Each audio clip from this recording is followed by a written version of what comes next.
नमस्कार दोस्तों, स्वागत है आपका हमारे चैनल में। दोस्तों, इस वीडियो में हम आपको बताने वाले हैं कि भारत निर्वाचन आयोग द्वारा जो एसआईआर चल रहा है उसका फॉर्म है गणना प्रपत्र, उसको किस तरीके से भरा जाता है। बहुत लोगों को कन्फ्यूजन क्रिएट हो रहा है और वह गलत फॉर्म भर ले रहे हैं। तो चलिए दोस्तों, आपको बिल्कुल सही तरीके से किस तरीके से फॉर्म भरा जाता है आपको लाइव बताते हैं। तो सबसे पहले दोस्तों यहाँ पर हम देख लेते हैं, ये हमारा सामने फॉर्म है।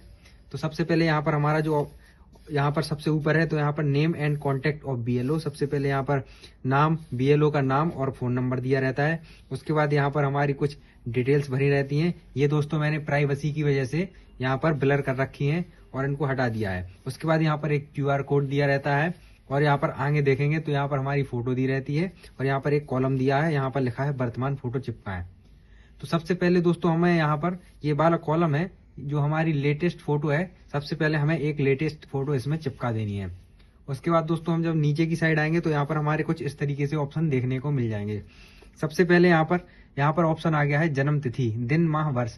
तो यहाँ पर दोस्तों क्या करना है, जो भी आपकी जन्म तिथि है सबसे पहले हम उसको लिख देंगे। जैसे कि मान लेते हैं इनकी जन्म तिथि है 1/1/2001 है, यानी कि दोस्तों 1 जनवरी 2001 है। तो सबसे पहले इसको हम भर देंगे। तो चलिए दोस्तों इसको भर देते हैं।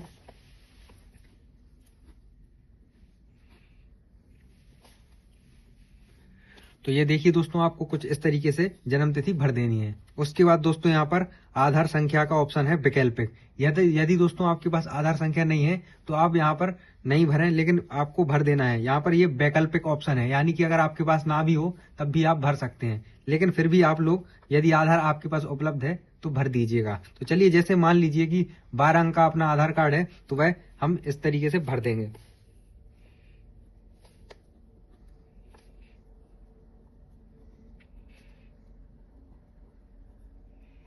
तो देखिए दोस्तों, कुछ इस तरीके से आप अपना आधार कार्ड संख्या भर देंगे 12 अंकों की। उसके बाद नीचे ऑप्शन आएंगे तो यहाँ पर मोबाइल नंबर वाला ऑप्शन दिख रहा है। तो यहाँ पर जो भी आपका मोबाइल नंबर है वह आप अपना मोबाइल नंबर भर देंगे। तो चलिए दोस्तों, आपको मैं भर के बताता हूँ।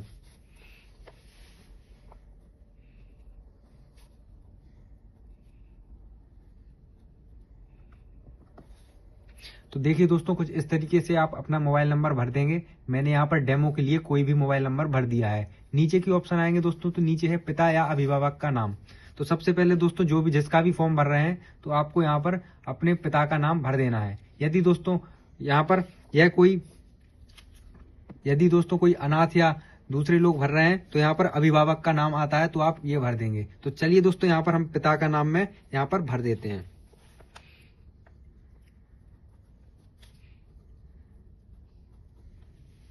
तो चलिए दोस्तों, हमने यहाँ पर पिता का नाम भर दिया है। अब नीचे यहाँ पर पिता या अभिभावक का ईपीआईसी संख्या, यानी कि दोस्तों जो भी वोटर आईडी संख्या है वह हमें इस वाले ऑप्शन में भरनी है। तो चलिए दोस्तों, इसको भी भर के बता देते हैं।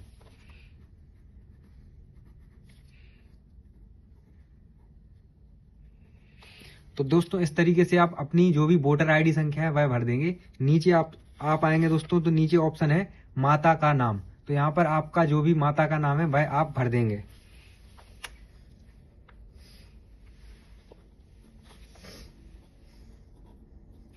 तो दोस्तों इस तरीके से आप माता का नाम भर देंगे। उसके बाद नीचे ऑप्शन आएंगे तो यहाँ पर माता का ईपीआईसी संख्या वाला ऑप्शन देखने को मिलेगा। यहाँ पर जो भी आपकी माता का वोटर आईडी संख्या है वह आपको भर देना है। तो चलिए दोस्तों, इसको भी हम भर देते हैं।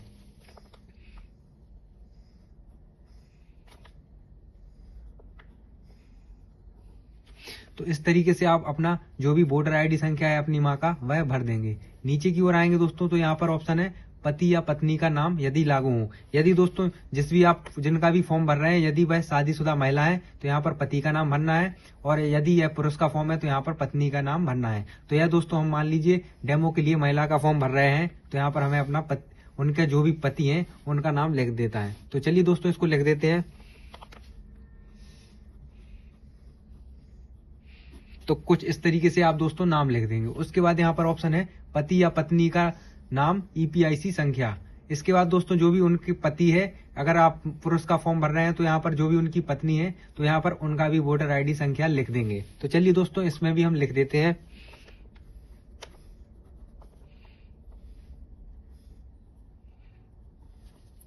इस तरीके से भरने के बाद दोस्तों हम नीचे आ जाएंगे। सबसे कंफ्यूजिंग बात है यहाँ पर दोस्तों, जो लोग यहाँ पर समस्या का फेस कर रहे हैं। यहाँ पर ये दोनों कॉलम है दोस्तों, इन दोनों को भरने में लोगों को सबसे ज्यादा समस्या हो रही है। तो चलिए दोस्तों आपको इजीली तरीके से समझाते हैं कि आपको ये किस तरीके से भरना है।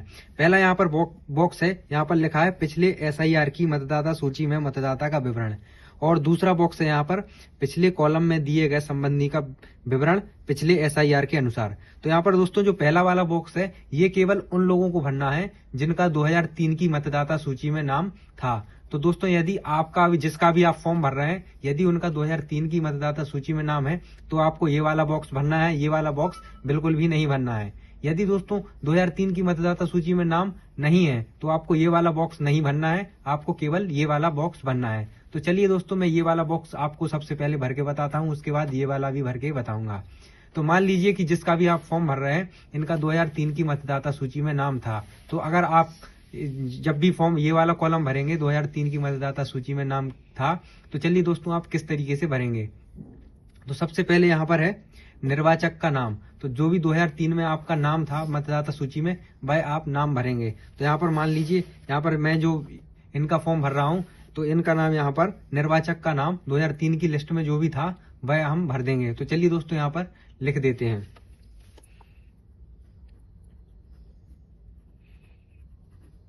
तो दोस्तों जिनका भी हम फॉर्म भर रहे हैं उनका नाम रेखा देवी है, और मान लीजिए यह 2003 के मतदाता सूची में इनका नाम है। तो जो भी 2003 की लिस्ट में उनका नाम है वह यहाँ पर हम लिख देंगे।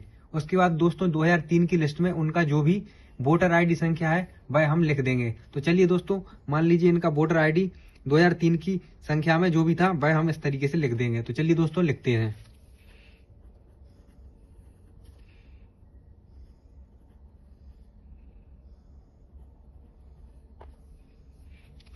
इस तरीके से हम दोस्तों जो भी वोटर आईडी संख्या है वह लिख देंगे। उसके बाद यहाँ पर नीचे आएगा संबंधी का नाम। तो चलिए दोस्तों इसमें हम भर देंगे। तो यहाँ पर दोस्तों जो भी ऑप्शन है यहाँ पर संबंधी का नाम, यदि हम किसी महिला का फॉर्म भर रहे हैं तो यहाँ पर संबंधी के नाम में उसका पति का नाम आएगा। लेकिन यदि हम किसी पुरुष का फॉर्म भर रहे हैं तो यहाँ पर संबंधी के नाम में उनके पिता का नाम आएगा। तो चलिए दोस्तों जो भी हम यहाँ पर भर रहे हैं महिला का फॉर्म भर रहे हैं तो संबंधी के नाम में उनके पति का नाम लिख देते हैं।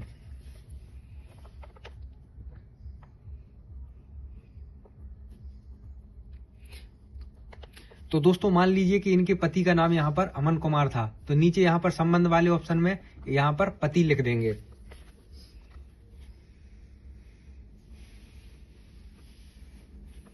उसके बाद दोस्तों नीचे यहाँ पर ऑप्शन आ जाएगा जिला का। तो मान लीजिए यहाँ पर यह आगरा जिले से है तो आप जिले का नाम में आगरा लिख देंगे।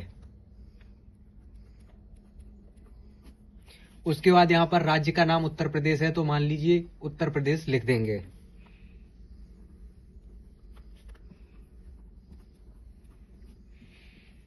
उसके बाद नीचे ऑप्शन आएगा विधानसभा निर्वाचन क्षेत्र का नाम। तो दोस्तों जो भी विधानसभा क्षेत्र का नाम है सबसे पहले वह लिख देंगे। उसके बाद विधानसभा निर्वाचन क्षेत्र की संख्या, तो यहाँ पर जो भी उनकी संख्या है वह लिख देंगे। मान लीजिए यहाँ पर 1 है तो यहाँ पर 1 लिख दिया।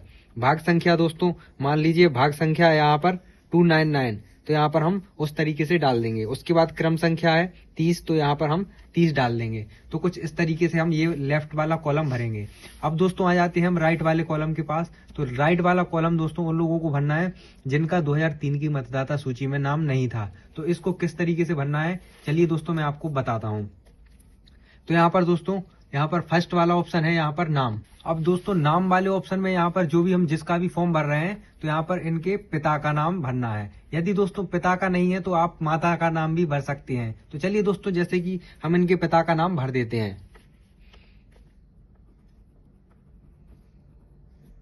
तो यहाँ पर हमने इनके पिता का नाम भर दिया है। अब दोस्तों अब पिताजी का यहाँ पर EPIC संख्या भरनी है। तो दोस्तों यहाँ पर आप EPIC संख्या यानी कि वोटर आईडी संख्या भी भर देंगे।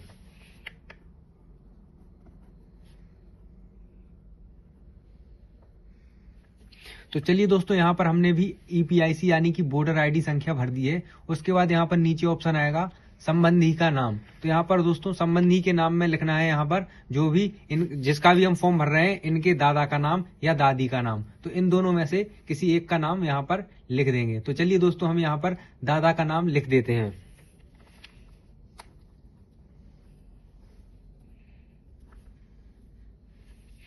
अब यहाँ पर दोस्तों हमने दादा का नाम लिख दिया है। अब नीचे यहाँ पर संबंध वाला ऑप्शन आ जाएगा। तो यहाँ पर दोस्तों जो भी आप देखेंगे कि जो नाम ललित है वह नाम राम नरेश के यहाँ पर पुत्र हैं। तो यहाँ पर संबंध में यहाँ पर राम नरेश क्या है, पिता, तो यहाँ पर पिता आ जाएगा। तो चलिए दोस्तों इस तरीके से लिख देंगे। लेकिन यदि दोस्तों आपने यहाँ पर उनकी मम्मी का लिखा है तो यहाँ पर माता वाला संबंध आ जाएगा। तो चलिए दोस्तों यहाँ पर हमने पिता लिखा है तो पिता लिख देंगे।